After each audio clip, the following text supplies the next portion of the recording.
Mon frère cadet se trouvait à Londres quand les Martiens tombèrent à Woking. Il était étudiant en médecine et absorbé par la préparation d'un examen imminent, il n'apprit cette arrivée que dans la matinée du samedi.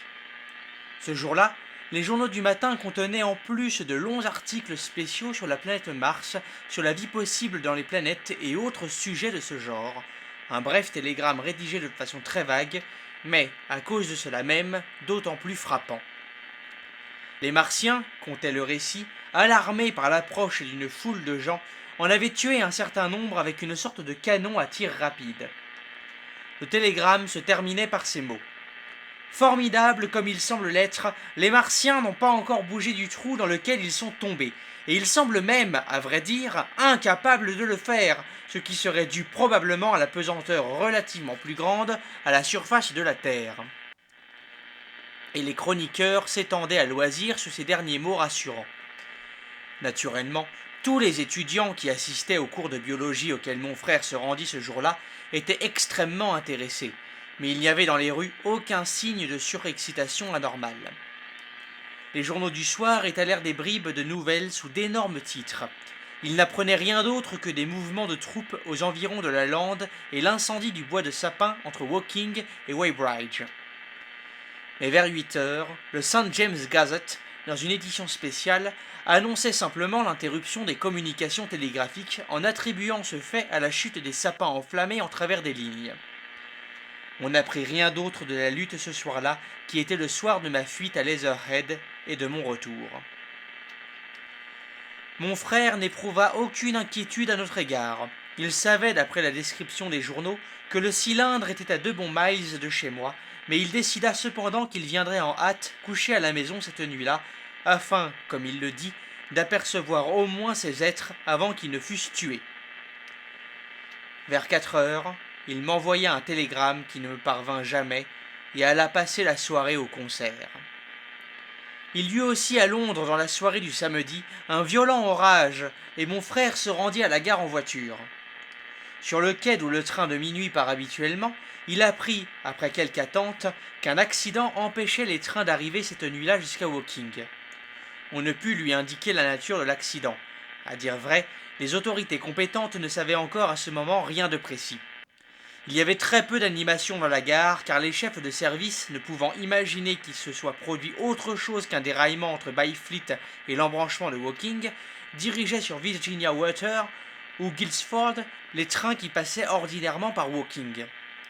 Ils étaient, de plus, fort préoccupés par les arrangements que nécessitaient les changements de parcours des trains d'excursion pour Southampton ou Portsmouth, organisés par la Ligue pour le repos du dimanche. Un reporter nocturne, prenant mon frère pour un ingénieur de la traction auquel il ressemble quelque peu, l'arrêta au passage et chercha à l'interviewer.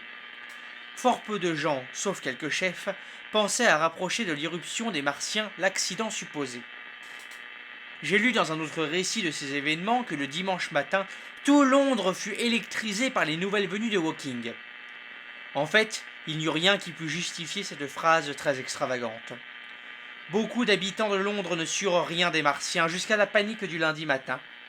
Ceux qui en avaient entendu parler mirent quelque temps à se rendre clairement compte de tout ce que signifiaient les télégrammes hâtivement rédigés, paraissant dans les gazettes spéciales du dimanche que la majorité des gens à Londres ne lisent pas.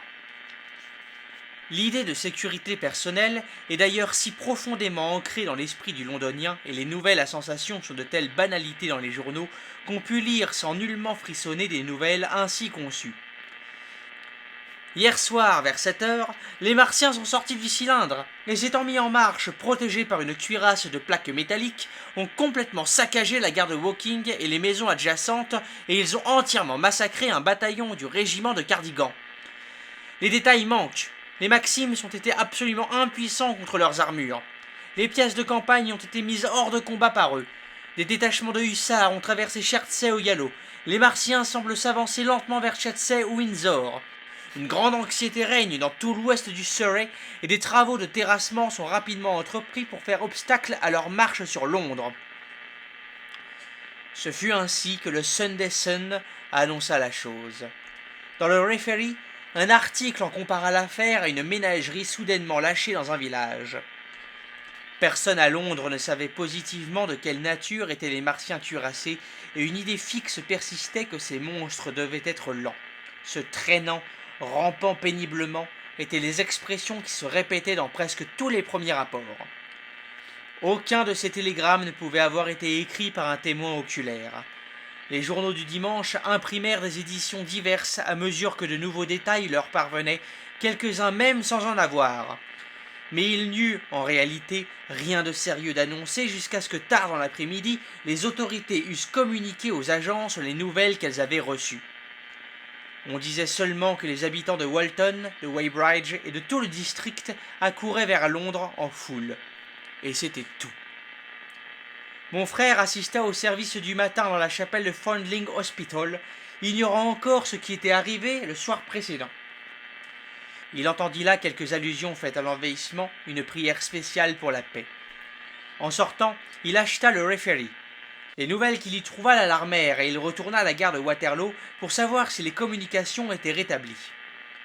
Les omnibus, les voitures, les cyclistes et les innombrables promeneurs vêtus de leurs plus beaux habits semblaient à peine affectés par les étranges nouvelles que les vendeurs de journaux distribuaient. Des gens s'y intéressaient, ou s'ils étaient alarmés, c'était seulement pour ceux qui se trouvaient sur les lieux de la catastrophe. À la gare, il apprit que le service des lignes de Windsor et de Chertsey était maintenant interrompu. Les employés lui dirent que le matin même, les chefs de gare de Byfleet et de Chertsey avaient télégraphié des nouvelles surprenantes qui avaient été brusquement interrompues. Mon frère ne put obtenir d'eux que des détails fort imprécis. « On doit se battre là-bas du côté de Weybridge », fut à peu près tout ce qu'ils purent dire. Le service des trains était à cette heure grandement désorganisé. Un grand nombre de gens qui attendaient des amis des comtés du sud-ouest encombraient les quais. Un vieux monsieur à cheveux gris s'approcha de mon frère et se répandit en plaintes amères contre l'insouciance de la compagnie. « On devrait réclamer. Il faut que tout le monde fasse des réclamations, affirmait-il.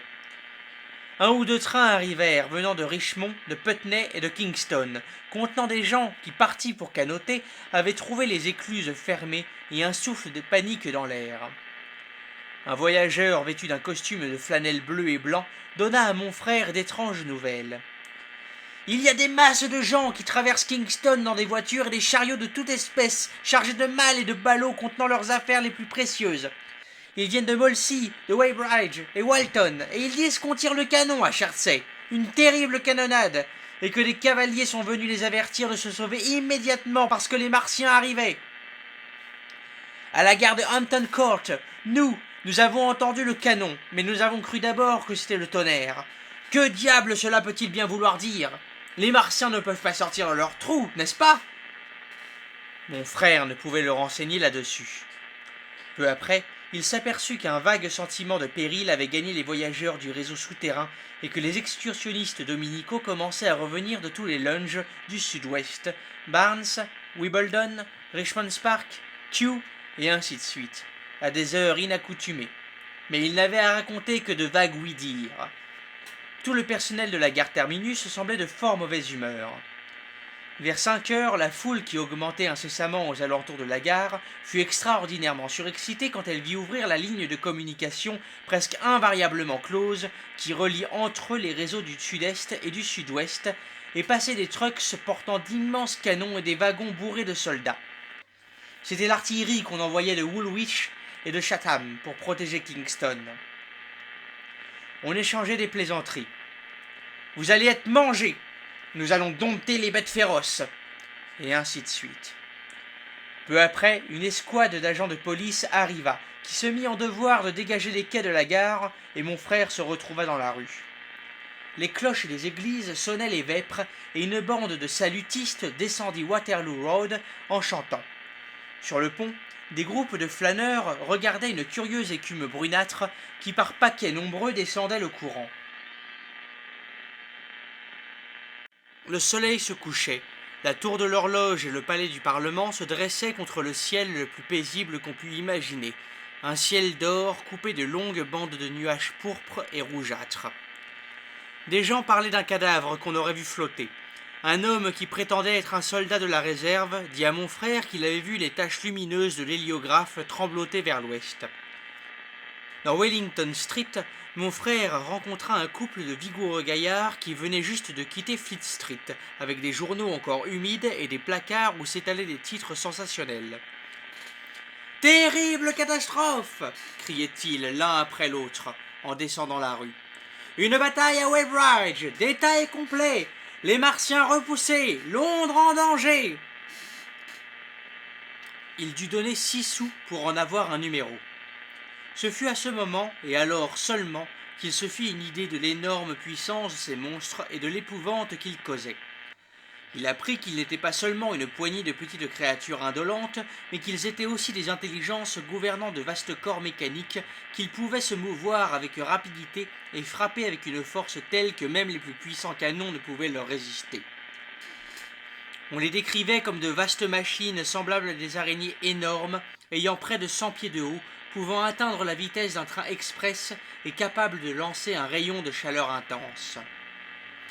Des batteries, principalement d'artillerie de campagne, avaient été dissimulées dans la contrée aux environs de la lande de Horschel et spécialement entre le district de Woking et Londres.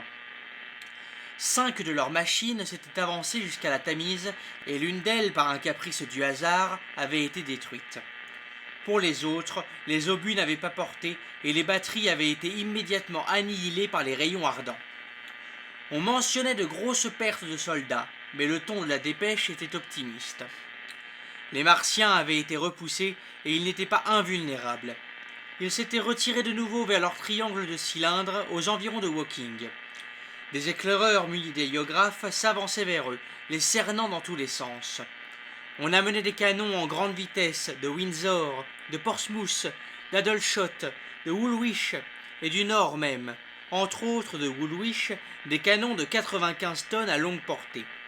Il y en avait actuellement en position ou disposés en hâte 116 en tout qui défendaient Londres.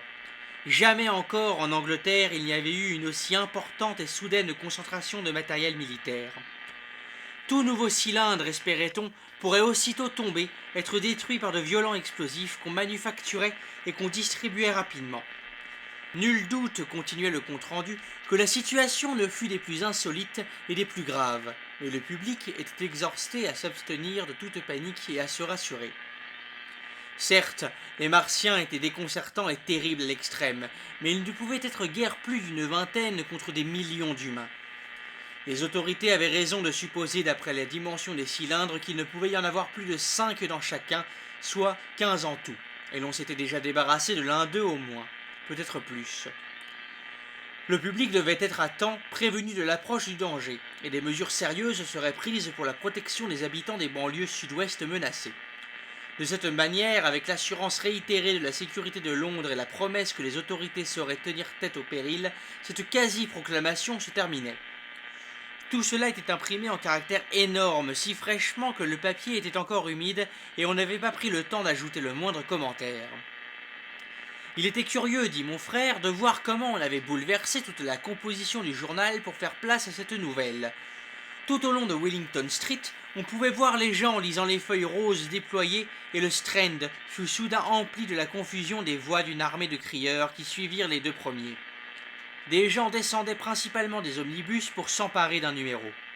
Enfin, cette nouvelle surexcitait au plus haut point les gens, quelle qu'ait pu être leur apathie préalable. La boutique d'un marchand de cartes et de globes dans le Strand fut ouverte, raconte mon frère, et un homme encore endimanché, ayant même des gants jaune paille, parut derrière la vitrine, fixant en toute hâte des cartes du Surrey sur les glaces. En suivant le Strand jusqu'à Trafalgar Square, son journal à la main, mon frère vit quelques fugitifs arrivant du Surrey. Un homme conduisant une voiture telle qu'en ont les maraîchers, dans laquelle se trouvaient sa femme, ses 2 fils et divers meubles. Il venait du pont de Westminster, et, suivant de près, une grande charrette à foin arriva, contenant 5 ou 6 personnes à l'air respectable avec quelques malles et divers paquets. Les figures de ces gens étaient hagardes, et leur apparence contrastait singulièrement avec l'aspect très dominical des gens grimpés sur les omnibus. D'élégantes personnes se penchaient hors des cabs pour leur jeter un regard. Ils s'arrêtèrent au square, indécis quant au chemin à suivre, et finalement tournèrent à droite vers le Strand. Un instant après parut un homme en habit de travail monté sur un de ces vieux tricycles démodés qui ont une petite roue devant. Il était sale, et son visage pâle et poussiéreux. Mon frère se dirigea du côté de la gare de Victoria et rencontra encore un certain nombre de fuyards qu'il examina avec l'idée vague qu'il m'apercevrait peut-être. Il remarqua un nombre inusité d'agents assurant la circulation des voitures. Quelques-uns des fuyards échangeaient des nouvelles avec les voyageurs des omnibus. L'un d'eux déclarait avoir vu les Martiens. Des chaudières sur de grandes échasses, comme je vous le dis, qui courent plus vite que des hommes. La plupart d'entre eux étaient animés et surexcités par leur étrange aventure. Au-delà de Victoria, les tavernes faisaient un commerce actif avec les nouveaux arrivants. À tous les coins de rue, des groupes de gens lisaient les journaux, discutant avec animation en contemplant ces visiteurs exceptionnels et inattendus. Il semblait augmenter à mesure que la nuit venait, jusqu'à ce qu'enfin les rues fussent, comme le dit mon frère, semblables à la grande rue d'Epsom le jour du derby. Il posa quelques questions à plusieurs des fugitifs et n'obtint d'eux que des réponses incohérentes. Il ne put se procurer aucune nouvelle de Woking. Un homme pourtant lui assura que Woking avait été entièrement détruit la nuit précédente. « Je viens de Byfleet, dit-il. Un bicycliste arriva ce matin de bonne heure dans le village et courut de porte en porte nous dire de partir. Puis ce fut le tour des soldats. On voulait savoir ce qui se passait et l'on ne voyait rien que des nuages de fumée sans que personne vînt de ce côté. Ensuite nous entendîmes la canonnade à Chertsey et des gens arrivèrent de Weybridge. Alors j'ai fermé ma maison et je suis parti. » Il y avait à ce moment dans la foule un profond sentiment d'irritation contre les autorités, parce qu'elles n'avaient pas été capables de se débarrasser des envahisseurs sans toute cette agitation. Vers 8 heures, on put distinctement percevoir dans tout le sud de Londres le bruit d'une sourde canonnade. Mon frère ne put l'entendre depuis les voies principales à cause de la circulation et du trafic, mais en coupant vers le fleuve, par des rues écartées et tranquilles, il pouvait le distinguer très clairement. Il revint à pied de Westminster jusque chez lui, près de Regent's Park, vers 2 heures. Il était maintenant plein d'anxiété à mon propos et bouleversé par l'importance évidente de la catastrophe. Son esprit, comme le mien l'avait été la veille, était porté à s'occuper des détails militaires. Il pensa à tous ces canons silencieux et prêts à faire feu, à la contrée devenue soudain nomade, et il essaya de s'imaginer des chaudières sur des échasses de 100 pieds de haut. 2 ou 3 voiturées de fugitifs passèrent dans Oxford Street et plusieurs dans Marylebone Road. Mais la nouvelle se propageait si lentement que les trottoirs de Regent Street et de Portland Road étaient encombrés des habituels promeneurs du dimanche après-midi et l'on ne parlait de l'affaire que dans de rares groupes. Aux environs de Regent's Park, les couples silencieux flânaient aussi nombreux que de coutume. La soirée était chaude et tranquille, bien qu'un peu lourde. Le canon s'entendait encore par intervalles, et après minuit, le ciel fut éclairé vers le sud comme par des éclairs de chaleur. Il lut et relut le journal, craignant que les pires choses ne me fussent arrivées. Il ne pouvait tenir en place, et après souper, il erra de nouveau par les rues, au hasard. Rentré chez lui, il essaya en vain de détourner le cours de ses idées en revoyant ses résumés d'examen. Il se coucha un peu après minuit et fut éveillé de quelques lugubres rêves aux premières heures du lundi matin par un tintamarre de marteaux de porte, de pas précipités dans la rue, de tambours éloignés et de volées de cloches. Des reflets descendaient au plafond. Un instant il resta immobile, surpris, se demandant si le jour était venu ou si le monde était fou. Puis il sauta à bas du lit et courut à la fenêtre. Sa chambre était mansardée, et comme il se penchait, il eut une douzaine d'échos au bruit de sa fenêtre, et des têtes parurent en toutes sortes de désarroi nocturne. On criait des questions. « Ils viennent !» hurlait un policeman, en secouant le marteau d'une porte. « Les Martiens vont venir !» Et il se précipitait à la porte voisine. Un bruit de tambour et de trompette arriva des casernes d'Albany Street, et toutes les cloches d'église à portée d'oreille travaillaient ferme à tuer le sommeil avec leurs tocsins véhéments et désordonnés. Il y eut des bruits de portes qu'on ouvre, et l'une après l'autre les fenêtres des maisons d'en face passèrent de l'obscurité à une lumière jaunâtre. Du bout de la rue arriva au galop une voiture fermée dont les bruits, qui éclata soudain au coin, s'éleva jusqu'au fracas sous la fenêtre et mourut lentement dans la distance. Presque immédiatement suivirent quelques cabs avant-coureurs d'une longue procession de rapides véhicules, allant pour la plupart à la gare de Scholz Farm, d'où des trains spéciaux de la compagnie du Nord-Ouest devaient partir pour éviter de descendre la pente jusqu'à Euston. Pendant longtemps, mon frère resta à la fenêtre à considérer avec ébahissement les policemen, heurtant successivement à toutes les portes et annonçant leur incompréhensible nouvelle. Puis derrière lui, la porte s'ouvrit, et le voisin qui habitait sur le même palier entra, vêtu seulement de sa chemise et de son pantalon, en pantoufles et les bretelles pendantes, les cheveux ébouriffés par l'oreiller. « Que diable arrive-t-il ? Un incendie » demanda-t-il. « Quel satané vacarme !» Ils avancèrent tous deux la tête hors de la fenêtre, s'efforçant d'entendre ce que les policemen criaient. Les agents arrivaient des rues transversales et causaient, par groupes animés, à chaque coin. « Mais pourquoi diable tout cela ?» demandait le voisin. Mon frère lui répondit vaguement et se mit à s'habiller, courant à la fenêtre avec chaque pièce de son costume afin de ne rien manquer du remue-ménage croissant des rues. Et bientôt, des gens vendant des journaux extraordinairement matineux descendirent la rue en braillant. « Londres en danger de suffocation! Les lignes de Kingston et de Richmond forcées! Terrible massacre dans la vallée de la Tamise !»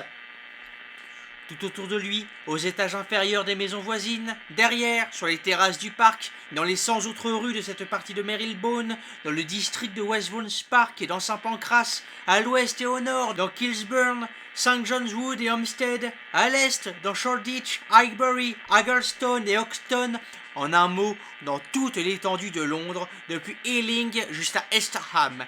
Des gens se frottaient les yeux, ouvraient leurs fenêtres pour savoir ce qui arrivait, s'interrogeaient au hasard et s'habillaient en hâte quand eut passé à travers les rues le premier souffle de la tempête de peur qui venait. Ce fut l'aube de la grande panique. Londres qui s'était couchée le dimanche soir, stupide et inerte, se réveillait aux petites heures du lundi matin avec le frisson du danger proche. Incapable d'apprendre de sa fenêtre ce qui était arrivé, mon frère descendit dans la rue, au moment où le ciel entre les parapets des maisons recevait les premières touches roses de l'aurore. Les gens qui fuyaient à pied ou en voiture devenaient à chaque instant plus nombreux. « La fumée noire !» criaient incessamment ces gens. « La fumée noire !» La contagion d'une terreur aussi unanime était inévitable. Comme mon frère demeurait hésitant sur le seuil de la porte, il aperçut un autre crieur de journaux qui venait de son côté et il acheta un numéro immédiatement. L'homme continua sa route, vendant en courant ses journaux 1 shilling pièce, grotesque mélange de profit et de panique. Dans ce journal, mon frère lut la dépêche du général commandant en chef annonçant la catastrophe. Les Martiens se sont mis à décharger au moyen de fusées d'énormes nuages de vapeur noire et empoisonnée. Ils ont asphyxié nos batteries, détruit Richmond, Kingston et Wimbledon en s'avançant lentement vers Londres, dévastant tout sur leur passage. Il est impossible de les arrêter. Il n'y a d'autre salut devant la fumée noire qu'une fuite immédiate. C'était tout.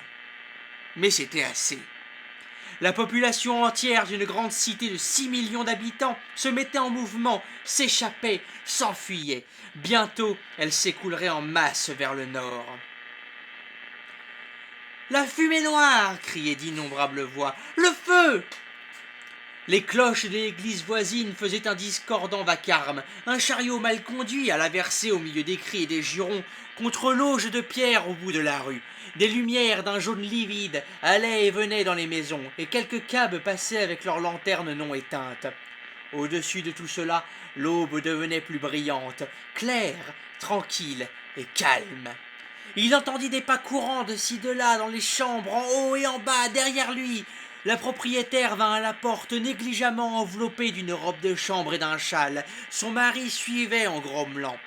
Quand mon frère commença à comprendre l'importance de toutes ces choses, il remonta précipitamment à sa chambre, prit tout son argent disponible, environ 10 livres en tout, et redescendit dans la rue.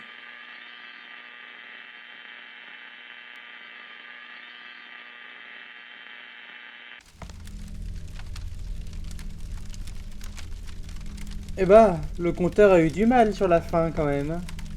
On sent qu'il est un peu fatigué quand même. Hein. Oh, c'est peut-être qu'une impression. Mais vous attendez là depuis longtemps? Oh, vous savez, je sais pas depuis combien de temps j'attends, on n'est pas aux pièces. Je vais vous préparer le petit déjeuner. Je pense qu'exceptionnellement je mangerai en vitesse. Très bien, très bien. Comme vous voudrez.